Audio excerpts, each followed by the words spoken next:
గురూజీ 72 గంటల్లోనే ఫోన్లోని అద్భుతమైన జ్యోతిష్య పరిష్కారం చూపిస్తారు. నమ్మండి నమ్మకపోండి, ఇది నిజం.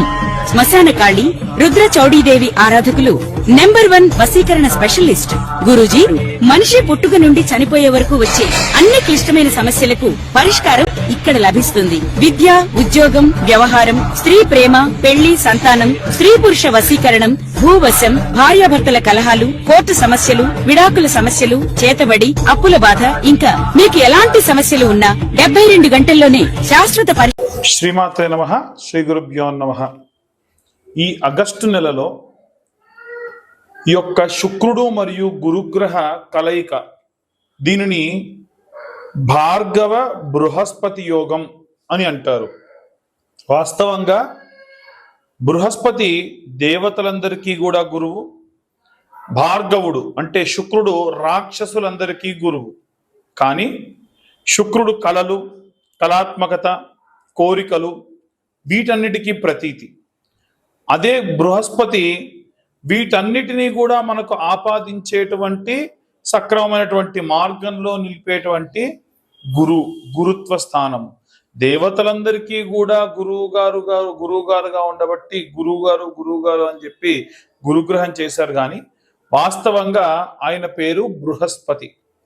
ఇప్పుడు వీళ్ళిద్దరి కలయిక వలన మనం ఎలాంటి పరిస్థితులను చూడబోతున్నాము అనేటువంటి విషయాన్ని ఇప్పుడు మనం తెలుసుకుందాం. తులారాశి వారికి సంబంధించి ఈ యొక్క ఆగస్టు నెలలో బృహస్పతి మరియు భార్గవ యోగం ఎలా ఉంది అనే విషయాన్ని ఇప్పుడు తెలుసుకుందాం. ఈ యొక్క తులారాశి వారికి రాశ్యాధిపతి శుక్రుడు, నక్షత్రాధిపతి రాహువు. సరే, రాశి అధిపతి శుక్రుడైనటువంటి వాడు ఎక్కడ సంచరిస్తున్నాడు, దాని వలన ఏమి ఇబ్బంది? ఉదాహరణకు చెప్పాలనంటే, మా పెద్దబ్బాయి ఉన్నాడు, వాడు ఎక్కడికి వెళ్ళాడు, ఎవరితో మాట్లాడుతున్నాడు, దాని వలన నాకేమిటి మంచి పేరు చెడ్డ పేరు ప్రత్యామ్నాయాలు ఏమైనా ఉంటాయంటే ఉంటాయా ఉండవా? ఖచ్చితంగా ఉంటాయి. అయితే ఈ యొక్క నవమ స్థానం ఏదైతే ఉందో హయ్యర్ ఎడ్యుకేషన్స్కి సంబంధించిందన్నమాట. ఇప్పుడు మన ఇంట్లో ఉన్న మన పిల్లలు లేదా మన ఇంట్లో ఉన్నటువంటి మన అన్నదమ్ముల పిల్లలు ఎవరైనా సరే హయ్యర్ ఎడ్యుకేషన్ కోసం వెళ్ళి అక్కడ అన్ని కూడా పిచ్చి పిచ్చి వ్యవహారాలు చేస్తే ఎలా ఉంటుంది? అక్కడ కలిసినటువంటి స్నేహితులు మంచి వాళ్ళు పరిచయం అవ్వలేదు అనుకోండి, ఎలా ఉంటుంది? లేదు, వారు మంచి వాళ్ళతోనే కలిసి ఉన్నారు, అంత అద్భుతంగానే ఉంది, కానీ ఈ వారిద్దరి టైం బాగోలేదు అనుకోండి, ఎలా ఉంటుంది? అలా నవమ స్థానం మీ హయ్యర్ ఎడ్యుకేషన్కి సంబంధించి కాబట్టి ఈ హయ్యర్ ఎడ్యుకేషన్లో భాగంగా మీరు ఎడ్యుకేట్ అవ్వడం, అంటే మీరు కనుక విద్యార్థి దశలో ఉంటే మీరు ఎడ్యుకేట్ అవ్వడం, మీరు వివాహం చేసుకోవాలనుకుంటే భార్యాభర్తల మధ్యలో ఉన్నటువంటి సఖ్యత, అలాగే వీటితో పాటుగా ఒకవేళ మీ యొక్క సంతానానికి సంబంధించిన ఎడ్యుకేషన్, ఇవన్నీ నవమ స్థానం హయ్యర్ ఎడ్యుకేషన్స్కి సంబంధించి కాబట్టి, మార్పులకు సంబంధించి కాబట్టి వీలైనంత వరకు కూడా ఇది అంత శ్రేయస్కరం కాదు. ముఖ్యంగా భార్యాభర్తల మధ్యలో ఉన్నటువంటి ఇష్యూస్ విషయానికి వస్తే, తరచూ ఏదైనా సరే ఒక అర్థవంతమైనటువంటి దానికోసం చర్చ చేసి అర్ధాంతరంగా ఆ చర్చ గొడవగా మారడం, చిన్న చిన్న ఇబ్బందులు కాస్త పెద్ద పెద్ద ఇబ్బందులుగా మారడం, అనవసరమైనటువంటి వాటికి చిరుబుర్లు కొట్లాటలు లాంటివి రావడం, మళ్ళీ కలిసిపోవడం, మళ్ళీ పలానా రోజు నాదే కరెక్ట్ అనడం, ఇలాంటివి జరగచ్చు. పిల్లలతో కూడా ఏంటంటే ఒక మంచి అర్థవంతమైనటువంటి అంటే మంచి ప్రాపర్ రీజన్ కోసం వాళ్ళతోని డిస్కషన్ చేయడం, తల్లిదండ్రులు నాన్న నువ్వు ఇప్పుడు తీసుకున్న సబ్జెక్ట్ ప్రకారంగా నువ్వు ఇది చేస్తున్నావు, ఫ్యూచర్లో ఉన్న డేస్ మారిపోతాయి, దాని వలన నువ్వు ఇలా చేయాల్సి ఉంటుంది, దానికి సిద్ధంగా ఉండు నువ్వు అంటే వాళ్ళు ఏమంటారు, వాళ్ళు అప్డేట్ అయిపోయి ఉంటారు కదా. లేదు నాన్నగారు, లేదు అమ్మగారు, మీరు అనుకుంటుంది తప్పు, ఎప్పటికైనా ఎడ్యుకేషన్కి సంబంధించి పర్యవసానంగా వచ్చేటువంటి జాబ్ అయితే అలాగే ఉంటుంది, ఎంత ఏ టెక్నాలజీలు ఎంత వచ్చినా వాళ్ళు మాట్లాడతారు. కాబట్టి ఒక మంచి విషయం గురించి హీట్ డిస్కషన్ జరగవచ్చు, అభిప్రాయ భేదాలు రావచ్చు, క్లాషెస్ రావచ్చు. ఫైనల్లీ మీరు ఒక తృప్తితో ఏమంటారంటే ఒక ప్రాపర్ రీజన్ కోసం మొత్తం మనం అందరూ ఎడ్యుకేట్ అయ్యాం అన్నటువంటి కారణం చేత ఉంటారు. ఇది తులారాశి వారికి రాష్ట్రాధిపతి శుక్రుడి వక్రంలో ఉండడం వల్ల భార్యాభర్తల మధ్యలో మాత్రం గొడవలు చికాకులు మాత్రం తప్పకుండా రావచ్చు. పిల్లలతో కూడా అభిప్రాయ భేదాలు రావచ్చు. ఎందుకంటే గురు శుక్రులు వక్రంలో ఉన్నారు, అంత శ్రేయస్కరం కాదు ఇలా వక్రంలో ఉండడం వలన. కాబట్టి అనవసరమైనటువంటి విషయాల కోసం అని చెప్పి మీ యొక్క సమయాన్ని, మీ ఆలోచన విధానాన్ని వ్యర్థపరచుకోకండి. లేదండి ఇలాంటి గొడవలు చికాకులు రాకుండా ఉండాలి, పిల్లల విషయంలో కూడా బాగా చదువుకోవాలి, భార్యాభర్తలు ఎటువంటి గొడవలు లేకుండా ఉండాలి అంటే కనుక కూడా ఎలాంటి రెమెడీస్ తీసుకోవాలనే విషయాన్ని ఇప్పుడు మనం తెలుసుకుందాం. మనకు ఉన్నటువంటి సమాజంలో ఉన్నటువంటి అన్ని విభజనగా చేసుకుంటే చిన్నపిల్లల దగ్గర నుండి వృద్ధాప్యంలో ఉన్న వాళ్ళ వరకు కూడా చాలా రకాలైనటువంటి వాళ్ళు ఉంటారు. పిల్లలు, గృహిణులు, వర్కింగ్ ఉమెన్స్, అలాగే ఏవైనా సరే వ్యాపారం చేసేటువంటి వాళ్ళు చిన్న స్థాయి నుండి పెద్ద స్థాయి వరకు, అలాగే ఉద్యోగస్తులు, అలాగే రాజకీయ నాయకులు, అలాగే సినిమా రంగాల వాళ్ళు, రైతులు, కుల వృత్తులు చేసేవాళ్ళు, అందరూ వీళ్ళు వాళ్ళని కాకుండా అందరూ కూడా చేయవలసినటువంటి ఒక అద్భుతమైన రెమెడీస్ 2 చెప్తాను ఈ రోజున. ఈ 2 విభాగం అంటే బృహస్పతికి సంబంధించిన రెమెడీ ఒకటి, ఇంకొకటి శుక్రాచార్యుడికి సంబంధించిన రెమెడీ ఒకటి. గురువారము శుక్రవారము ఈ నెల రోజుల పాటు కూడా మీరు ఈ రెమెడీని పాటించడం వల్ల విశేషమైన సత్ఫలితాలు పొందవచ్చు. ఇంతకేంటా రెమెడీ అంటే, ముఖ్యంగా బృహస్పతి దేనికంటే పిల్లలు మాట వినట్లేదు, చదవట్లేదు, చదివితే ఉద్యోగం రావట్లేదు, ఉద్యోగం వస్తే పెళ్ళవట్లేదు, పెళ్ళైతే పిల్లలు అవ్వట్లేదు, పిల్లలైతే వాళ్ళకు పిల్లలు కావట్లేదు, ఏ కారణమైనా సరే తల్లి కానీ తండ్రి కానీ ఎవరైనా చేయొచ్చు. ఎందుకంటే బృహస్పతి మంత్రంలోనే ఉంది, గురు అరిష్టేతు సంప్రాప్తే గురు పూజాంచకారయే గురు ధ్యానం ప్రవక్ష్యామి పుత్ర పీడోపశాంతయే. ఇప్పుడు నేను చెప్పిన మంత్రాన్ని మీరు ఇలాగే బృహస్పతి దగ్గర చెప్పొచ్చు. ఏమని చెప్పాలంటే, గురు అరిష్టేతు సంప్రాప్తే గురు పూజాంచకారయే గురు ధ్యానం ప్రవక్ష్యామి పుత్ర పీడోపశాంతయే. ఇప్పుడు నేను చెప్పేటువంటి ఈ మంత్రము పిల్లలు ఉన్నవాళ్ళే కాదండి, పిల్లల కోసం ఎదురు చూస్తున్న వాళ్ళు కూడా చేయొచ్చు. సంతానం లేదండి మాకు, సంతానం కావాలి అన్న వాళ్ళు చేయొచ్చు. సంతానం ఉండి సంతానం బాగా మొండి చేస్తున్నారు, మాటినట్లేదు అన్న వాళ్ళు చేయొచ్చు. నా పిల్లలు చాలా బాగా నా మాట వింటారు కానీ వాళ్ళ జాతక రీత్యా ఉన్న ఎన్నో ఇబ్బంది పెడుతున్నాయి అని కూడా మీరు అన్నవాళ్ళు కూడా ఈ యొక్క రెమెడీ చేయొచ్చు. ఏమిటది అని అంటే, 110 శనగలు తీసుకోండి. ఎన్ని? 110 కరెక్ట్గా వేయించుకోండి శనగలను. అది కూడా వీలైతే కొంచెం దొడ్డు శనగలు తీసుకోండి. 110 శనగలు సపరేట్గా, ఒక పిరికెడు శనగలు సపరేట్గా నానబెట్టండి. ఈ 110 శనగలు కూడా ఒక సూదిలోకి ఎర్రది కానీ, ఆకుపచ్చ రంగు కానీ, లేదా పసుపు రంగు వర్ణం కానీ, ఆరెంజ్ రంగులో ఉన్నటువంటివి కానీ దారం తీసుకొని ఈ నానబెట్టిన శనగలన్నీ కూడా బుధవారం రోజు రాత్రి పూట స్నానం చేసి నానబెట్టాలి. పెట్టేసి మరుసటి రోజు ఉదయం 6 గంటల లోపే నిద్రలేచి స్నానం చేసుకొని, తలస్నానం చేసుకొని, జడలాంటి వేసుకోకుండా చివరన ముడి వేసుకొని, ఈ సూది దారం అంతా కూడా విరబూసుకోవద్దు, జుట్టుని ముడి వేసుకొని ఈ సూది దారంలోకి ఈ సూదిని ఆ శనగల్లో గుచ్చేసి అలా 110 శనగలు కూర్చండి. ఒక మంచి దండలా అవుతుంది కదా, దాన్ని ముడి వేసి పక్కకు పెట్టండి. ఈ నానబెట్టిన శనగలన్నీ కూడా ఒక గోల్డెన్ కలర్ క్లాత్, ఇంత చిన్నదైనా సరే సరిపోతుంది, పసుపు పచ్చ అయినా సరే లేదా గోల్డెన్ కలర్లో ఉన్నటువంటిది అంటే స్వర్ణ వర్ణంలో ఉన్నదైనా సరే. ఎందుకంటే ఆయన మంత్రంలోనే ఉంటుంది, స్వర్ణ వర్ణం, స్వర్ణ గంధం, స్వర్ణ పుష్పం, స్వర్ణ మాల్యాంబరధరం, స్వర్ణ ఛత్ర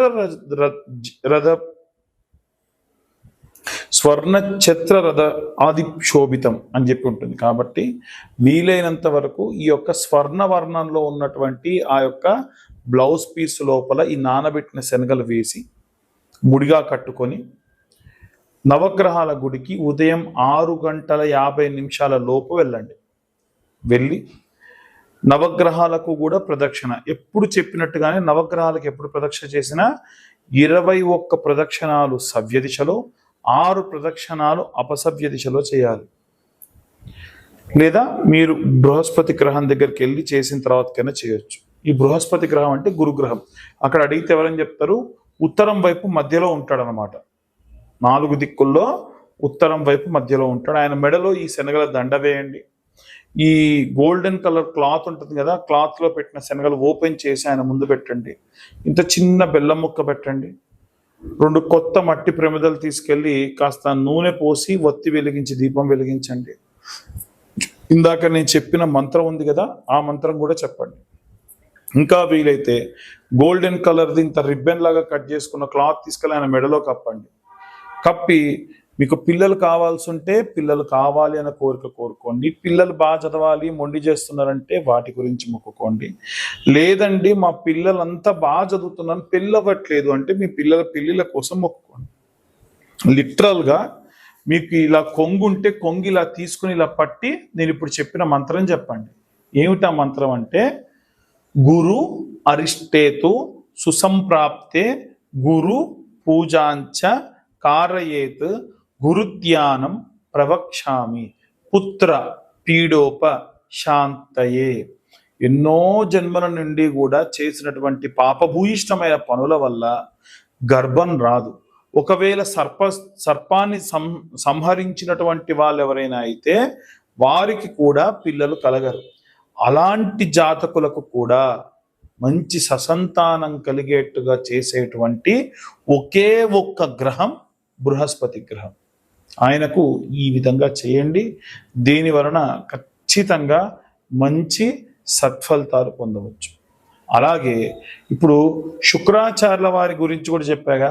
భార్యాభర్తలు బాగా కొట్టుకుంటున్నారు, గొడవలు పడుతున్నారు, చికాకులు ఉన్నాయి. లేదు మేమంతా బాగానే ఉన్నాం కానీ మా మధ్యలో సఖ్యత లేదు, మా ఇంట్లో అత్తగారి వల్ల వదిన గారి వల్ల ఎవరి వల్ల ఇబ్బంది పడుతున్నాము, ఈ కారణం కానీ ఇంకా ఇతరత్ర ఎన్ని కారణాలు ఉన్నా సరే ఆ కారణాలన్నింటినీ కూడా మనం దృష్టిలో పెట్టుకొని భార్యాభర్తలు బాగుండాలి, పరిస్థితి వ్యామోహంలో ఉండకూడదు అన్న ఉద్దేశంతో శుక్రాచార్యుల వారికి శుక్రవారం నాడు నేను ఇప్పుడు చెప్పిన విధంగా మీరు పూజ చేయండి. అది కూడా ఈ ఆగస్టు నెల అంటే శ్రావణ మాసం ప్రారంభమైనప్పటి నుంచి కూడా చేయొచ్చు. ఎన్ని శుక్రవారాలు ఉంటే అన్ని శుక్రవారాలు, మధ్యలో మీకు డేట్ వచ్చినప్పుడు ఆపేసి తర్వాత కంటిన్యూ చేయండి. మొత్తానికి 5 వారాలు చేయండి. ఏం చేయాలంటే, ఫస్ట్ ఆఫ్ ఆల్ శుక్రవారం నాడు తలస్నానం చేయాలి, కాళ్ళకు పసుపు పెట్టుకోవాలి, గడపకు పసుపు పెట్టుకోవాలి. చాలామంది ఉదయాన్నే పాచి ముఖం కూడా కడగకుండా ఇల్లంతా ఊడ్చుకోవడము, కల్లాపి చల్లుకోవడం చేస్తున్నారు. అస్సలు చేయకూడదు, ఇంటికి మంచిది కాదు. మీరు స్నానం ఆచరించిన తర్వాతకి ఇవన్నీ చేయాలి.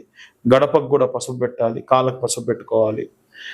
అమ్మవారి దగ్గర మీరు ఏదన్నా ఒక పండు నైవేద్యం పెట్టి నవగ్రహాల గుడికి వెళ్ళి బొబ్బెర్లు ఉంటాయి కదమ్మా, నానబెట్టిన బొబ్బెర్లు, అది ముందు రోజే నానబెట్టి ఆ బొబ్బెర్లు వీలైతే ఉడికించకున్నా సరే నానబెట్టినవైనా సరే కాస్తంత ఉప్పు వేసి, ఎప్పుడు కూడా మనము ఉప్పు దానం ఇవ్వం కానీ నైవేద్యంగా పెడితే మంచిది దేవుడికి, అందుకని ఉప్పు వేసి శుక్రాచార్యుడు వారి దగ్గరికి, అంటే తూర్పు భాగంలో మధ్యలో ఉంటాడనమాట. తూర్పు భాగానికి ఉన్నటువంటి వరుసలో ఉన్న 3 గ్రహాల్లో మధ్యలో ఉంటాడు శుక్రగ్రహం.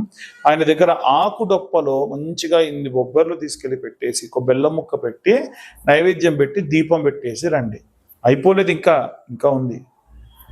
మీ హస్బెండ్కి సంబంధించి చేస్తున్నారు కాబట్టి ఒక చిన్న బండ తెచ్చుకోండి, మంచి స్మూత్గా ఉండే ఒక బండ, లేదా ఒక టైల్స్ అయినా పర్వాలేదు, పగలకుండా చూసుకోండి. 5 వారాలు కూడా అమ్మవారి ముందు పెట్టి మధ్యాహ్నం పూట ఎటువంటి రజోగుణం లేనటువంటి పదార్థములతోని అన్నము, అలాగే కూరలు, ఆ కూరలో వంకాయ అలాగే కాకరకాయ లాంటివి లేకుండా సాత్వికమైనటువంటివి, అల్లం వెల్లిగడ్డ ఉల్లిగడ్డ లేకుండా ఏదైనా సరే కూర వండుకొని అమ్మవారికి చారు కూడా నైవేద్యం పెట్టొచ్చు. మిరియాలు లాంటివి వేసి, చింతపండు టమాటా లాంటివి వేసి చారు పెట్టి, ఇంత పెరుగు, ఇవన్నీ కూడా బండ మీద ఏమీ లేకుండా అమ్మవారికి కొద్దిగా అన్నం మీదనే కొద్దిగా వేసి నైవేద్యం పెట్టి, మీరు మధ్యాహ్నం పూట ప్రతి శుక్రవారం మధ్యాహ్నం పూట ఆ బండ మీదే భోజనం చేయాలి. ఎటువంటి ఆకు వేసుకోకుండా భోజనం చేయాలి. ఎందుకని ఇంత కఠినంగా చేస్తున్నారంటే భర్త బాగుండాలి, భార్యాభర్తలు ఇద్దరు కలిసి ఉండాలి. అమ్మవారు ఏవైతే ఒకవేళ జాతకరీత్యా బాలేకుండా ఏం కష్టాలు రాబోతున్నాయో మీరే ముందే ఆ కష్టం తీసేసుకుంటే అమ్మవారు కరిగిపోయి పొంగిపోయి మీ కష్టాలు తీరుస్తుంది.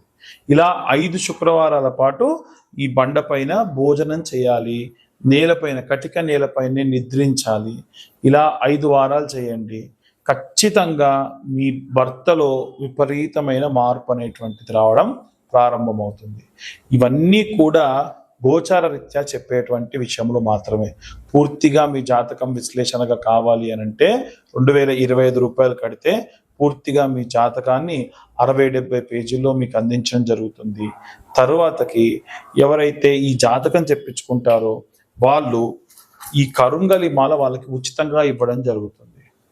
అయితే ఈ కరుంగలి మాల కూడా మేము రుద్ర హోమంలో పెట్టి ఇచ్చేటువంటిది. ఆ రుద్ర హోమానికి సంబంధించి వీడియో కూడా మీకు పంపిస్తాము. అందుకని వీలైనంత వరకు ఈ మాల ధరించడం మంచిది. ఎందుకు ఉచితంగా ఇస్తున్నారు? ఈ మాల ధరని బయట చూస్తే 1500 2000 ఉంది కదా అంటే అవునండి ఉంది. ఎందుకు ఇస్తున్నానంటే మన ఛానల్ సబ్స్క్రైబర్స్కి మాత్రమే ఇస్తున్నాము. ఎవరైతే ఈ వీడియో చూస్తున్నారో వాళ్ళు నాకు ఈ వీడియోని పంపించి మీరు అడగండి, అయ్యా మీ వీడియో చూసాం పంపిస్తున్నాను, నాకు ఈ యొక్క జ్వాలాముఖి మాల కావాలి అని. ఈ జ్వాలాముఖి మాల అంత విశేషమైనటువంటిది. అలాగే మేము చేసినటువంటి ఈ వీడియో కనుక ఇన్ఫర్మేటివ్గా ఉంటే ఇంకా నలుగురికి మీరు షేర్ చేయండి. ఇప్పటి వరకు మా ఛానల్ సబ్స్క్రైబ్ చేసుకోకుంటే సబ్స్క్రైబ్ చేసుకోండి. అప్పుడు ఖచ్చితంగా మేము చేసేటువంటి వీడియోస్ మీ దాకా వస్తాయి. అలాగే మీకు ఈ వీడియో కనుక నచ్చితే లైక్ చేయండి, ఇంకొంతమందికి షేర్ చేయండి. సర్వే జనా సుఖినో భవంతు. స్వస్తి.